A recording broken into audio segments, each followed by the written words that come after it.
Good morning friends. আজি আমি শিকিম প্ৰিপজিশন পাৰ্ট 5. পাৰ্ট 5ত আমি কভাৰ কৰিছো into, onto, up to, till, with আৰু by. আহাচোন আমি এটা এটাকৈ ইয়াৰ অসমীয়া অৰ্থ কি হ'ব পাৰে অকমান বুজি লওঁ, তাৰ পিছত আমি ইয়াক বাক্যতনো কেনেকৈ প্ৰয়োগ কৰে সেই বিষয়ে আলোচনা কৰিম। into মানে হৈছে ভিতৰলৈ মানে কোনোবা এটা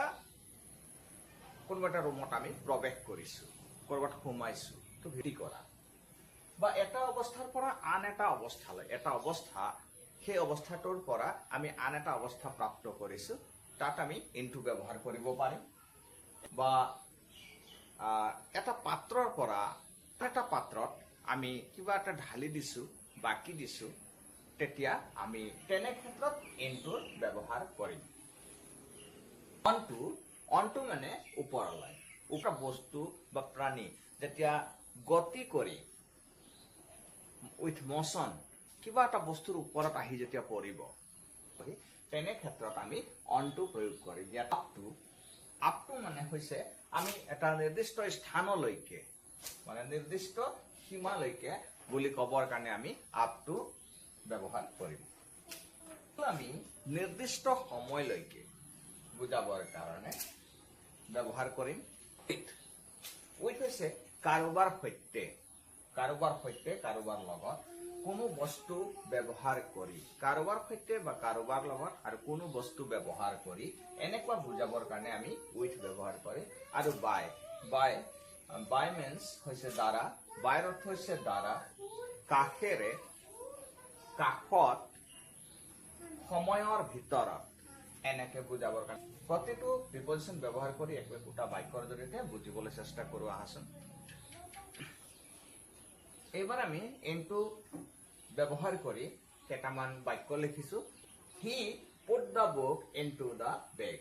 He কিতাপখন বেগত ভৰাইছিল। She entered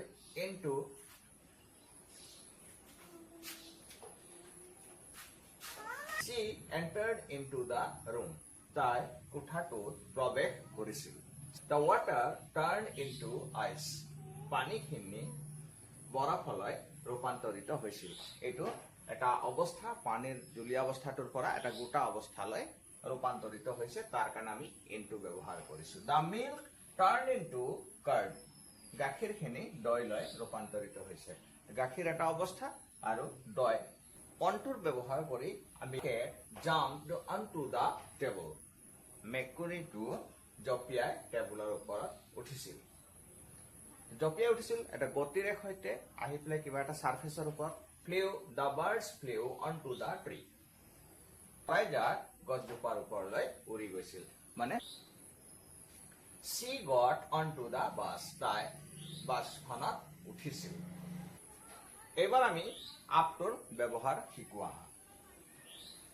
He went up to Tezpur. সি তেজপুৰলৈকে বা তেওঁ তেজপুৰলৈকে গৈছিল।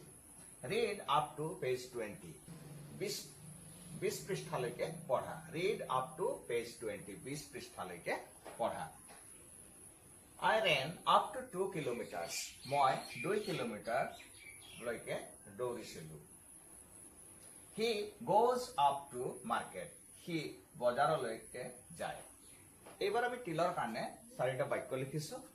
Wait till I come. মই ঘূৰি অহালৈকে অপেক্ষা কৰা। দ্বিতীয় বাক্যটো চোৱা। The players played till sunset.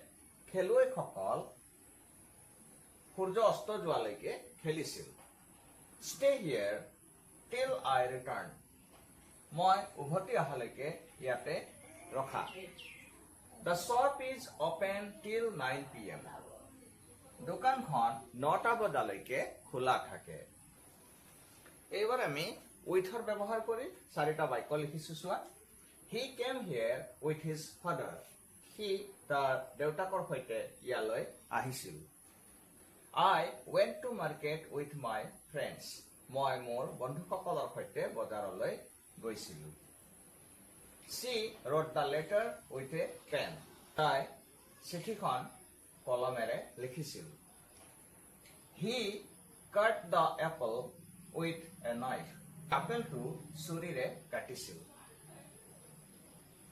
এবাৰ আমি শেষৰটো প্ৰিপজিশন বাই, বাইৰ কাৰণে আমি বাক্য চাৰিটা লিখি বুজিবলৈ চেষ্টা কৰিম। প্ৰিপজিশনৰ শেষৰটো প্ৰিপজিশন বাইৰ কাৰণে বাক্য চাৰিটা লিখিছো আৰু বুজিবলৈ চেষ্টা কৰো আহাচোন। The letter was written by her. চিঠিখন তাইৰ দ্বাৰা লিখা হৈছিল। He sat by the window.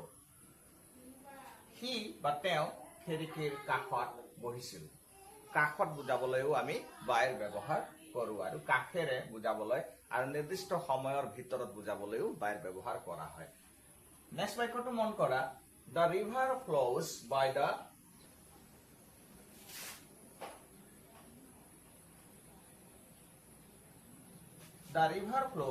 the village. নদীখন গাঁওখনৰ কাষেৰে বৈ গৈছে। আৰু শেষৰ বাক্যটো হৈছে finish the work by 5 PM. কামটো 5টা বজাৰ ভিতৰত সম্পূৰ্ণ কৰা বা শেষ কৰা।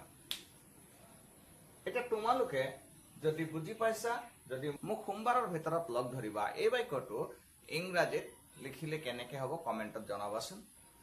তোমালোকে মোৰ আজিৰ ভিডিঅ'টো চাই ভাল পাইছা তেনেহ'লে লাইক, শ্বেয়াৰ আৰু কমেণ্ট কৰিবা।